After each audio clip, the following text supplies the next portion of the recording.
जय हिंद दोस्तों। आज हम इस वीडियो में बात करेंगे 2021 में जो स्टेट पीजीटी हिस्ट्री का जो पेपर हुआ था उसमें हिस्ट्री के जो क्वेश्चन पूछे गए थे उनको हम डिस्कस करेंगे। तो क्वेश्चन नंबर 1 इसमें पूछा गया था, मानव इतिहास में सबसे पुरातन कानून संहिता किसके द्वारा दी गई थी? तो सबसे पुरानी कानून संहिता बनाई गई थी हम्मुराबी के द्वारा। तो ऑप्शन नंबर 3 इसका राइट आंसर हो जाएगा। और जो ये कानून संहिता बनाई गई थी ये बनाई गई थी 1752 ईस्वी पूर्व। और जो हम्मुराबी है ये आपके बेबीलोन का शासक था और इसने पूरे मेसोपोटामिया पे राज किया। इसके अलावा इसने 1792 से 1750 ईस्वी पूर्व शासन किया था। तो सबसे पुरानी कानून संहिता किसकी हो जाएगी? हम्मुराबी की।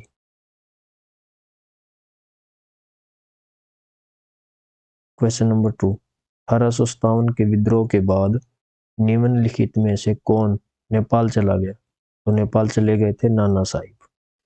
क्वेश्चन नंबर 3, निम्नलिखित में से कौन 1876 में स्थापित इंडियन एसोसिएशन का संस्थापक सदस्य था?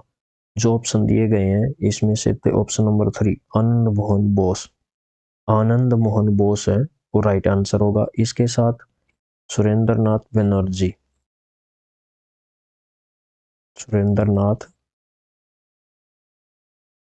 बनर्जी भी इसके संस्थापक सदस्य थे। और जो आनंद मोहन बोस है वो इसके पहले सचिव बने और सुरेंद्रनाथ बनर्जी है वो इसके पहले अध्यक्ष बनाए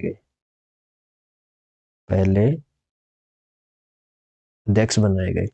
और जो इसकी स्थापना है वो की गई थी 26 सितंबर 1876 को। तो ऑप्शन नंबर 3 इसका राइट हो जाएगा।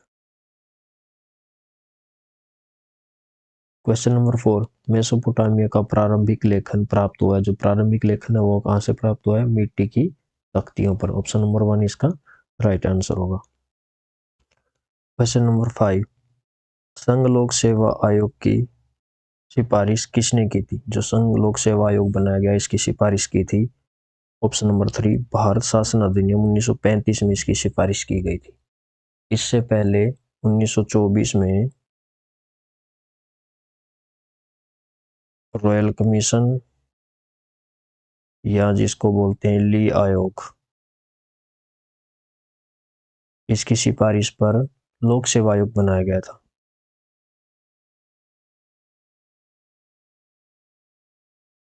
जो लोक सेवा आयोग है वो बनाया गया था 1 अक्टूबर 1926 को। और उसके बाद भारत शासन अधिनियम 1935 की सिफारिश पर 1 अप्रैल 1937 को जो लोक सेवा आयोग था इसी का नाम बदलकर संघ लोक सेवा आयोग कर दिया गया। संघ लोक सेवा आयोग।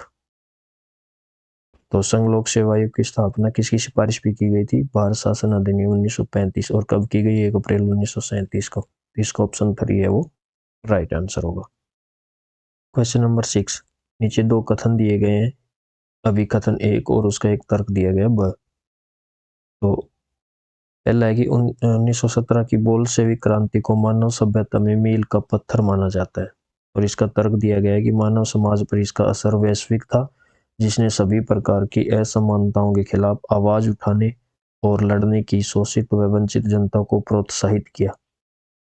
तो इसके दोनों ही विकल्प सही है, यानी कथन और इसका तर्क वो दोनों के दोनों आंसर है। तो ऑप्शन नंबर 1 इसका राइट होगा। क्वेश्चन नंबर 7, फ्रांसीसियों की सहायता से 1765 में आधुनिक शस्त्रागार की स्थापना हुई थी। तो ये स्थापना हुई थी डिंडीगुल में। ऑप्शन नंबर 4 इसका राइट आंसर होगा। और ये की थी हैदर अली ने। जो शस्त्रागार इसकी स्थापना की थी हैदर अली ने और फ्रांसीसियों की सहायता से की थी और डिंडीगुल में की थी और 1765 में। तो इसका ऑप्शन नंबर 4 है वो राइट आंसर होगा। क्वेश्चन नंबर 8, निम्नलिखित को सुमेलित कीजिए। सूची 1 और सूची 2 दी गई है, इनको सुमेलित करना आपने। तो सबसे पहले दिया गया है विधेय, तो विधेय की राजधानी हो जाएगी आपकी मिथिला। इसके अलावा मौर्य, मौर्य पिपली वन के मौर्य। मल, मल की राजधानी पावा और कुशीनारा या कुशीनगर दोनों थी। और जो शाक्य है, शाक्य की राजधानी कपिलवस्तु। तो इसका आंसर आपका हो जाएगा ऑप्शन नंबर 3, यानी विधेय मिथिला, मौर्य पिपली वन के, मलों की राजधानी पावा और कुशीनारा या कुशीनगर, और शाक्यों की कपिलवस्तु। मल जो है वो एक गणराज्य था।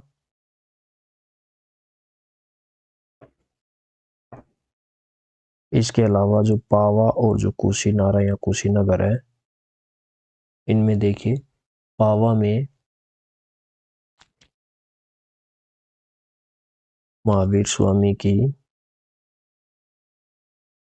मृत्यु होती है और कुशीनारा में महात्मा बुद्ध को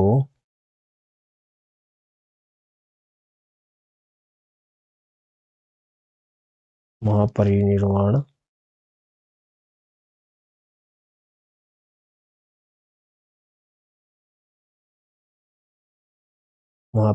मिलता है या महात्मा बुद्ध का महापरिनिर्वाण होता है कुशीनगर में। तो इसका ऑप्शन नंबर 3 है वो राइट आंसर होगा। क्वेश्चन नंबर 9, परंपरा के अनुसार जैन मत की प्रथम साध्वी किसे माना जाता है? तो ये माना जाता है चंदना को। इसके अलावा हम अगर बात करें जैन मत की, तो जैन मत के जो उपदेश हैं वो दिए गए हैं प्राकृत भाषा में, जिसको बोलते हैं अर्धमागधी में। ये भी आप इसको याद रख सकते हैं।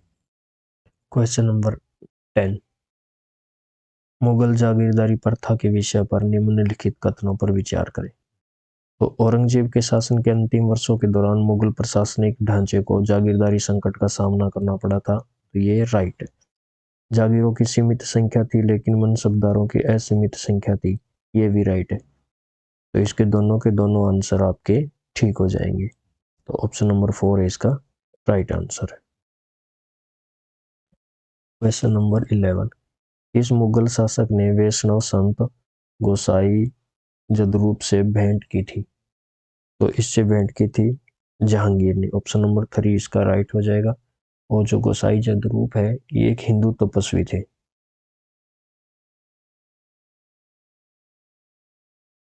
और ये उज्जैन में रहते थे।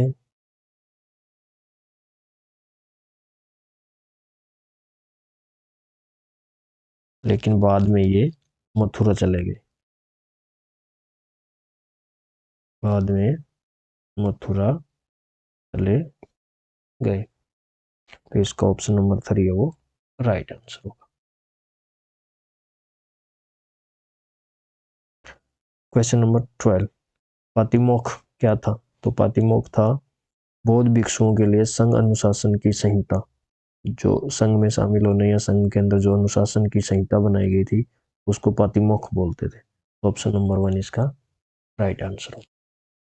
क्वेश्चन नंबर 13, निम्नलिखित को सुमेलित कीजिए। सूची 1 में वंश दिए गए हैं और सूची 2 में उसके राज्य दिए गए, जिनको आपने सुमेलित करना है। तो आदिल शाही थे बीजापुर, कुतुब शाही गोलकोंडा से, इमाद शाही बराड़ से, निजाम शाही अहमदनगर से। तो आपका इसका ऑप्शन नंबर 4 राइट आंसर होगा, यानी आदिल शाही बीजापुर से, कुतुब शाही गोलकोंडा से, इमाद शाही बराड़ से और निजाम शाही अहमदनगर से संबंधित थी। क्वेश्चन नंबर 14, जहांगीर के दरबार का कौन सा चित्रकार उत्कृष्ट प्राकृतिक चित्रकारी के लिए जाना जाता था, जिसे नादिर अल असर की उपाधि दी गई थी? तो ये उपाधि दी गई थी मंसूर को। क्वेश्चन नंबर 15, पुनर्भू शब्द प्रयुक्त होता था, तो पुनर्भू शब्द प्रयुक्त होता था पुनर्विवाहित स्त्रियों के लिए। ऑप्शन नंबर 1 है वो राइट आंसर होगा। क्वेश्चन नंबर 16, आरंभिक होमो सेपियंस के प्रमाण प्राप्त हुए, तो ये प्राप्त हुए अफ्रीका से। और जो होमो सेपियंस है इसी को चिंतनशील मनुष्य माना जाता है। तो इसके जो प्रमाण है वो अफ्रीका से प्राप्त हुए। क्वेश्चन नंबर 17, निम्नलिखित में से कौन सा युग्म सुमेलित नहीं है, तो गणेश घोष अलीपुर षड्यंत्र केस, यही ऑप्शन है इसका राइट है, यानी ये सुमेलित नहीं है। प्रफुल्ल चाकी मुजफ्फरपुर बम कांड जो 1908 में संबंधित है, ठीक है। ये अशफाक उल्लाह खां काकोरी षड्यंत्र से संबंधित है, ये भी ठीक है, ये भी ठीक है। सुखदेव लाहौर षड्यंत्र केस, ये भी ठीक है, यानी ये तीनों के तीनों सही सुमेलित थे। गणेश घोष अलीपुर षड्यंत्र केस ये सुमेलित नहीं है, गणेश घोष के बजाय अरविंदो घोष आएगा।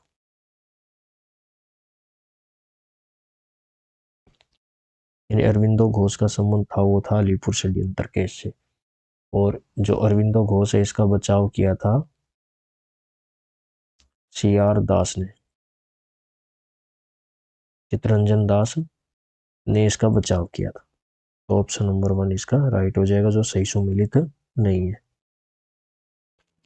क्वेश्चन नंबर 18, वहाबी आंदोलन का प्रमुख उद्देश्य क्या था, इसका प्रमुख उद्देश्य था इस्लाम का शुद्धिकरण। और जो वहाबी आंदोलन है ये हुआ था 1826 में, और जिसके प्रमुख नेता वो थे सैयद अहमद बरेलवी, सैयद अहमद बरेलवी। तो ये हुआ 1826 में। तो इसका प्रमुख उद्देश्य क्या था, इस्लाम का शुद्धिकरण। तो ऑप्शन नंबर 2 इसका राइट आंसर होगा।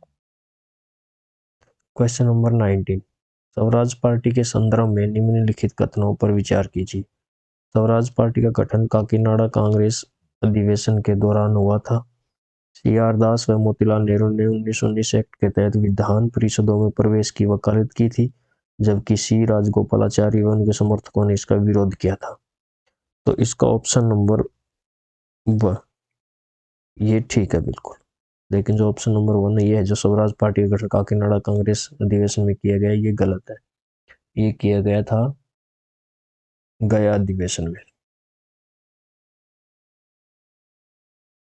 और स्वराज पार्टी का गठन किया गया 1 जनवरी 1923 को।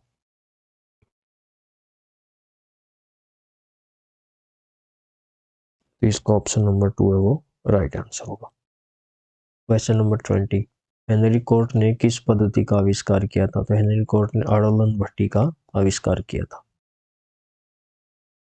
21, इस्लाम के संदर्भ में तफसीर से आप क्या समझते हैं, तो तफसीर का मतलब था कुरान की व्याख्या करना। 22, टेटचेल ने किस पोप के कार्यकाल में क्षमा पत्रों की बिक्री की थी, तो क्षमा पत्रों की बिक्री की थी उस टाइम पे पोप थे लियो 10, और इसका विरोध किया था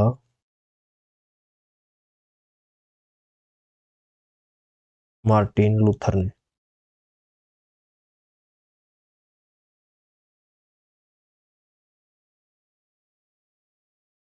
मार्टिन लूथर ने विरोध स्वरूप 31 अक्टूबर 1517 को जो कैसल गिरजाघर है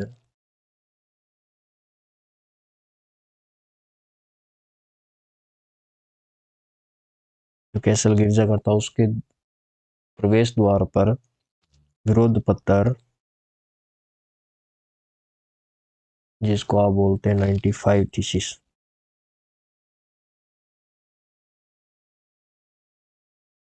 वो लिखकर दरवाजे पर लटका दिए थे। तो टेटचेल जो था उसने जो क्षमा पत्रों की जो बिक्री की थी वो लियो 10 के आदेश से या लियो 10 के कार्यकाल में की थी। इसका ऑप्शन नंबर 4 है वो राइट हो जाएगा। क्वेश्चन नंबर 23, ऋग्वेद से कौन सा ब्राह्मण ग्रंथ है जो संबंधित है? तो ऋग्वेद से संबंधित है कौशिकी। इसके अलावा जो ऋग्वेद से संबंधित दूसरा जो ब्राह्मण ग्रंथ है वो है ऐत्रेय। गोपथ है वो अथर्ववेद का ब्राह्मण ग्रंथ है।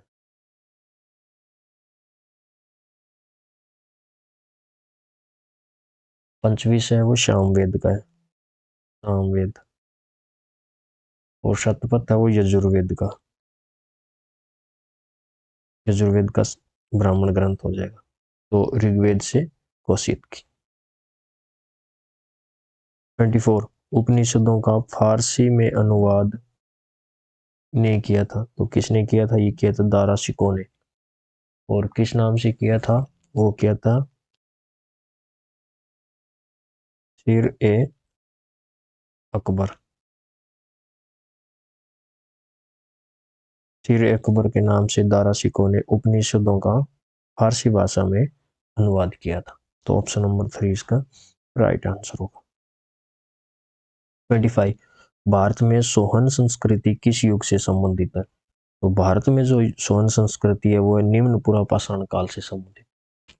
सोहन जो है वो सिंधु की सहायक नदी है।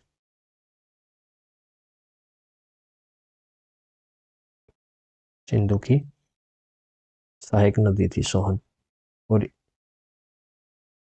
इसी के नाम पे इसका सोहन संस्कृति पड़ा, और ये भारत में निम्न पुरापाषाण काल से संबंधित है। सोहन संस्कृति को चोपर चप्पिंग संस्कृति भी कहते हैं, यानी इसका अन्य नाम हो जाएगा चोपर चप्पिंग संस्कृति। क्वेश्चन नंबर 26 भारतीय उपमहाद्वीप में चावल की खेती के सबसे पुरातन प्रमाण निम्नलिखित में से कहाँ से प्राप्त हुए? तो चावल के जो सबसे पुराने साक्ष्य हैं वो मिले हैं कोल्डियावा से। ऑप्शन नंबर 4 इसका राइट आंसर। 27 निम्न में से कौन सा युगम सुमेलित नहीं है? कल्पसूत्र भद्रबाहु बिल्कुल ठीक है। विशुद्धिमग बुद्धघोष ये भी ठीक है। परिशिष्ट प्रबंध हेमचंद्र का ये भी ठीक है। सूत्रालंकार व सुमित्र ये ठीक नहीं है, यानी ये सही सुमेलित नहीं है। तो ऑप्शन नंबर 4 इसका राइट आंसर हो जाएगा। सूत्रालंकार है वो है अशोक घोष का।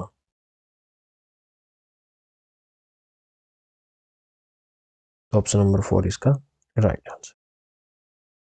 28 हड़प्पा शहर के उत्खनन में प्राप्त R37 क्या है? तो R37 है कब्रिस्तान। 29 निम्नलिखित में से कौन सा नवपाषाणिक स्थल राख के टीले के लिए जाना जाता है? तो राख के टीले के लिए जाना जाता है पलवाय। ऑप्शन नंबर 4, और ये कहाँ पे पड़ता है? आंध्र प्रदेश में। इसके अलावा उतनूर जो कि आंध्र प्रदेश में ही है, इकलीहल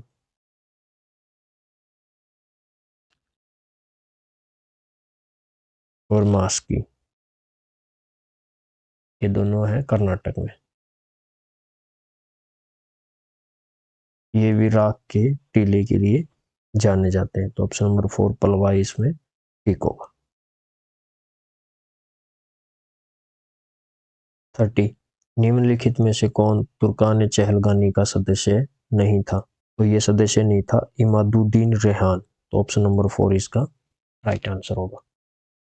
क्वेश्चन नंबर 31 निम्नलिखित में से कौन सा वैज्ञानिक या आविष्कारकर्ता औद्योगिक क्रांति के दौरान कृषि क्षेत्र में हुए परिवर्तन से संबंध नहीं है? तो उससे संबंधित नहीं है रॉबर्ट फुल्टन। ऑप्शन नंबर 3 इसका राइट आंसर हुआ। रॉबर्ट फुल्टन ने स्टीम बोट चलाई थी। इसका ऑप्शन नंबर 3 वो राइट आंसर हो जाए। बाकी सारी कृषि क्षेत्र में हुए परिवर्तन से संबंधित थे। 32 निम्नलिखित स्वतंत्रता सेनानियों में से इंग्लैंड में इंडियन होम रूल सोसाइटी की स्थापना किसने की थी? तो इंग्लैंड में इंडियन होम रूल सोसाइटी की स्थापना की थी श्यामजी कृष्ण वर्मा ने। और जो ये इंग्लैंड में की गई थी लंदन में, और इसकी स्थापना की गई थी 1905 में। स्थापना कब की गई? तो 1905 में की गई थी। क्वेश्चन नंबर 33, कौन सा खलीफा हिजरी सन की स्थापना से संबंधित है? तो हिजरी सन की स्थापना से संबंधित है खलीफा उमर। और हिजरी सन की शुरुआत मानी जाती है 622 ईस्वी से। 622 ईस्वी से इसकी शुरुआत मानी जाती है और 622 को पैगंबर मोहम्मद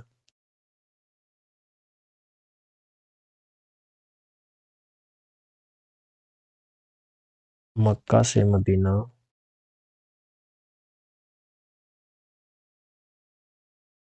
की यात्रा की थी। यानी वो मक्का से मदीना गए थे। जो इनकी जो ये यात्रा थी इसको हिजरा बोलते हैं और इसी के नाम पे इसका जो शुरुआत की गई वो हिजरी सन की शुरुआत की गई।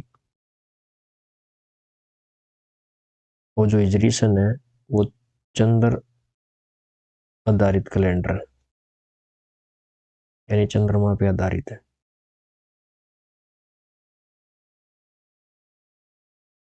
इसके अंदर 354 दिन होते हैं।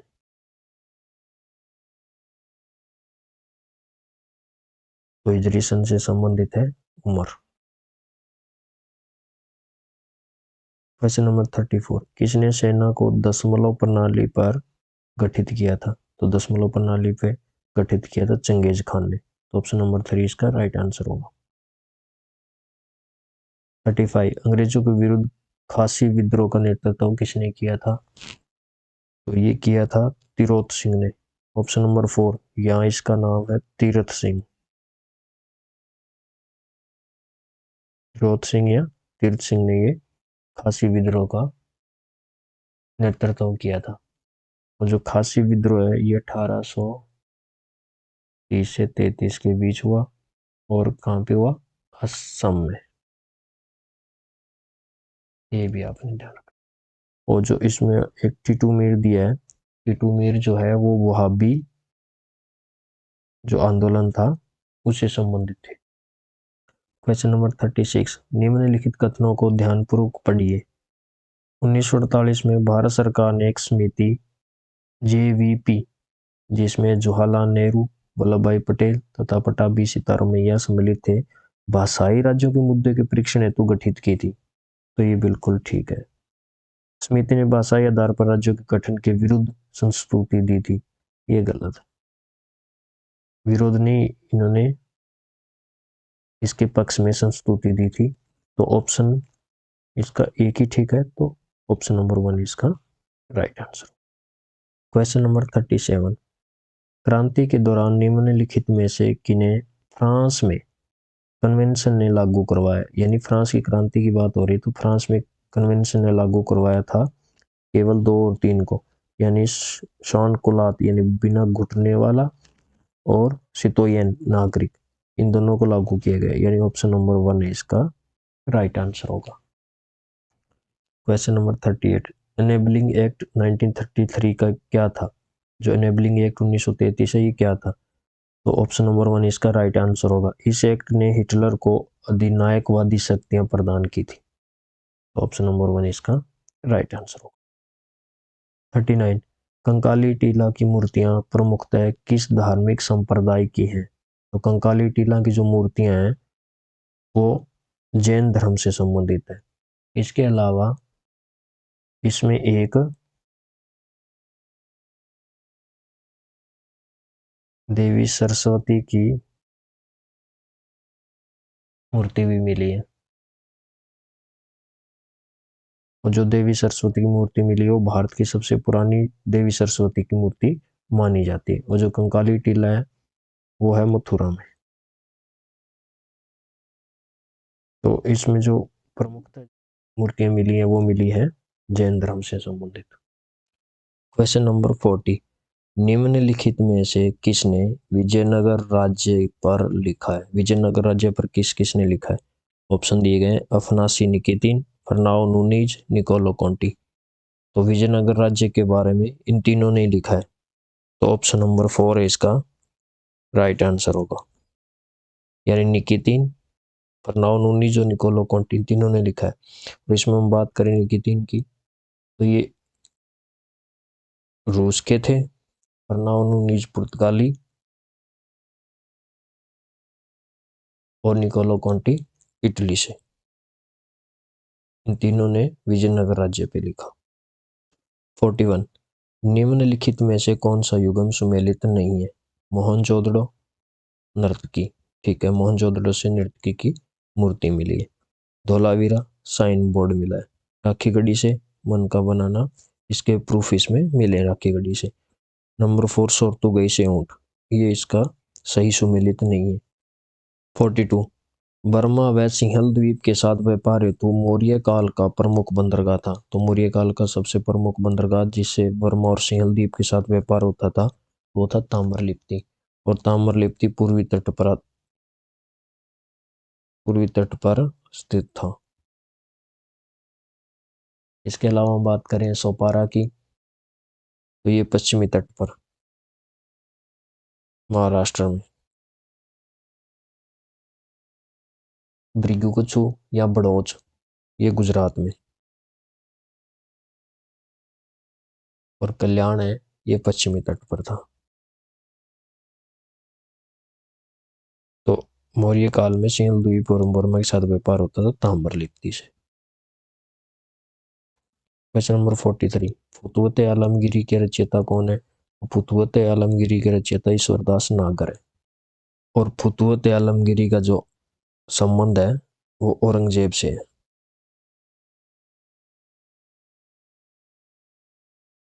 यानी औरंगजेब के समय ईश्वरदास नागर ने फुतवत आलमगिरी लिखी थी। क्वेश्चन नंबर 44 तालीकोटा का युद्ध 1565 के समय विजयनगर साम्राज्य की वास्तविक शक्तियां किसके हाथ में थी? तो वास्तविक शक्तियां हाथ में थी राम राय के। और ये युद्ध विजयनगर और विजयनगर के सामने बीजापुर, बीदर, अहमदनगर, गोलकोंडा, इनकी सम्मिलित सेना थी। इसमें जिसने भाग नहीं लिया वो बरार था। बरार ने इस युद्ध में भाग नहीं लिया। और जो तालीकोटा का युद्ध है इसको हम राक्षस तांगड़ी का युद्ध भी बोलते हैं। तो वास्तविक शक्तियां किसके हाथ में थी? राम राय। तो ऑप्शन नंबर 2 है वो राइट आंसर होगा। क्वेश्चन नंबर 45 निम्नलिखित में से कौन सा कथन सही नहीं है? तो वहाबी आंदोलन एक पुनरुत्थानवादी आंदोलन था भारत में जिसकी स्थापना सैयद अहमद रायबरेली या बरेलवी ने की थी। तो ये ठीक है। वहाबी आंदोलन एवं तारीख मोहम्मदी आंदोलन दोनों शाह वलीउल्लाह के उपदेशों से प्रभावित थे। तो ये भी ठीक है। वहाबी एवं तारीख मोहम्मदी आंदोलन के संस्थापक क्रमशः ब्रिटिश एवं सिखों के विरुद्ध कार्रवाइयों में मारे गए।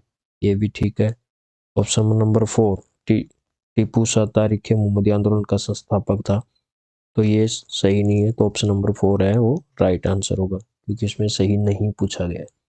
तो ऑप्शन नंबर 4 इसका राइट आंसर होगा। 46 भारतीय राष्ट्रीय कांग्रेस के किस अधिवेशन में स्वदेशी एवं स्वराज पर प्रस्ताव पारित किए गए थे? तो ये किए गए थे कलकत्ता अधिवेशन 1906 में। 47 1916 में बंबई स्थित प्रथम भारतीय महिला विश्वविद्यालय की स्थापना के लिए कौन सा व्यक्ति जिम्मेदार था? तो ये थे D.K. कर्वे। 48 निम्नलिखित में से किसने नदिया जिले के गोविंदपुर ग्राम में नील आंदोलन आरंभ किया? तो ये किया था दिगंबर विश्वास एवं विष्णु विश्वास ने। दिगंबर विश्वास एवं विष्णु विश्वास ने। और ये हुआ था 1859 में। 49 निम्नलिखित में से कौन रेगुलेटिंग एक्ट के तहत बनी गवर्नर जनरल की कार्यकारी परिषद का सदस्य नहीं था? क्लेवरिंग, मॉनसन, बोरवेल, ये तीनों के तीनों इसके सदस्य थे। हाइड नहीं थे। चौथे जो सदस्य है वो थे फिलिप फ्रांसिस। तो हाइड इसका सदस्य नहीं था, तो ऑप्शन नंबर 4 है वो राइट आंसर होगा। इसमें फिलिप फ्रांसिस, क्लेवरिंग, मॉनसन, बोरवेल और फिलिप फ्रांसिस, ये 4 सदस्य है जो गवर्नर जनरल की कार्यकारी परिषद थी उसके सदस्य थे। क्वेश्चन नंबर 50, गुटेनबर्ग ने प्रिंटिंग प्रेस का आविष्कार यूरोप में किस स्थान पर किया था? तो ये किया था मैन या मेंज में, और ये कहाँ पे है? जर्मनी में। और इसकी स्थापना कब की गई थी? 1440 में। और इसके द्वारा जो प्रथम पुस्तक छापी गई थी वो 1454 में छापी गई बाइबल को। इसका ऑप्शन नंबर 2 है वो राइट आंसर होगा। 51, निम्नलिखित में से कौन सा कथन मानववाद के लिए सत्य नहीं है? मानववाद मनुष्य केंद्रित दर्शन है, ये भी ठीक है। यूरोप में पुनर्जागरण ने मानवतावाद तर्क को जन्म दिया, ये भी बिल्कुल ठीक है। मानववाद को शेक्सपियर के साहित्य में अभिव्यक्ति मिली है, बिल्कुल ठीक है। मानववाद ने समाज से सभी प्रकार के शोषण का अंत कर दिया, तो ऐसा कुछ नहीं था, तो ऑप्शन नंबर 4 है वो इसका सत्य नहीं है, नहीं ऑप्शन नंबर 4 है वो राइट हो जाएगा। सभी प्रकार के शोषण का अंत इसके द्वारा नहीं हुआ था। क्वेश्चन नंबर 52, निम्नलिखित साइमन कमीशन के सदस्यों में से किसे उदारवादी माना जाता है? जो साइमन कमीशन आया था 1927 में, उसके जो सदस्य थे उसमें से उदारवादी किसे माना जाता है? तो ये माना जाता है सर जॉन साइमन को। सर जॉन साइमन है उनको उदारवादी माना जाता है। इसके अलावा क्लीमेंट एटली जो है वो लेबर पार्टी से संबंधित थे, ठीक है। और इसके सभी सदस्य अंग्रेज थे, इसलिए इसका विरोध किया गया। 53, अलेक्जेंडर केरेंस्की था। अलेक्जेंडर केरेंस्की कौन था? तो ऑप्शन नंबर 1, अक्टूबर क्रांति से पूर्व रूस की अस्थायी सरकार का प्रमुख था ये, तो ऑप्शन नंबर 1 है वो इसका राइट आंसर होगा। 54, नवाब मीर कासिम और ईस्ट इंडिया कंपनी के बीच विवाद के क्या कारण थे? नंबर 1, अपने निजी व्यापार के लिए कंपनी के कर्मचारियों द्वारा जो दस्तक था उसका दुरुपयोग किया गया, कलकत्ता की किलेबंदी, कंपनी द्वारा कृष्णदास को राजनीतिक शरण देना। तो इसमें से ऑप्शन 01 यानी केवल एक ये ठीक है। कंपनी जो दस्तक दी गई थी उसका वो दुरुपयोग कर रहे थे। इसके अलावा जो ऑप्शन नंबर 2 और 3 है, कलकत्ता की किलेबंदी और कंपनी द्वारा कृष्णदास को राजनीतिक शरण देना, ये दोनों के दोनों कारण हैं वो प्लासी युद्ध से।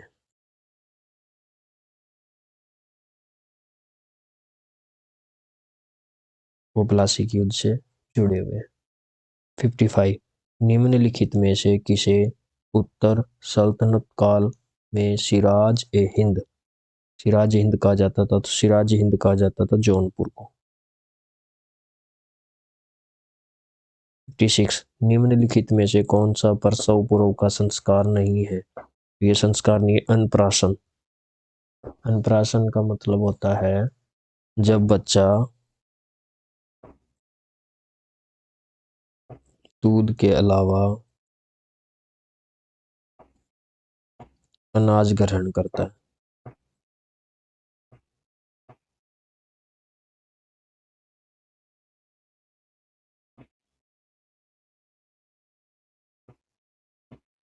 अर्थात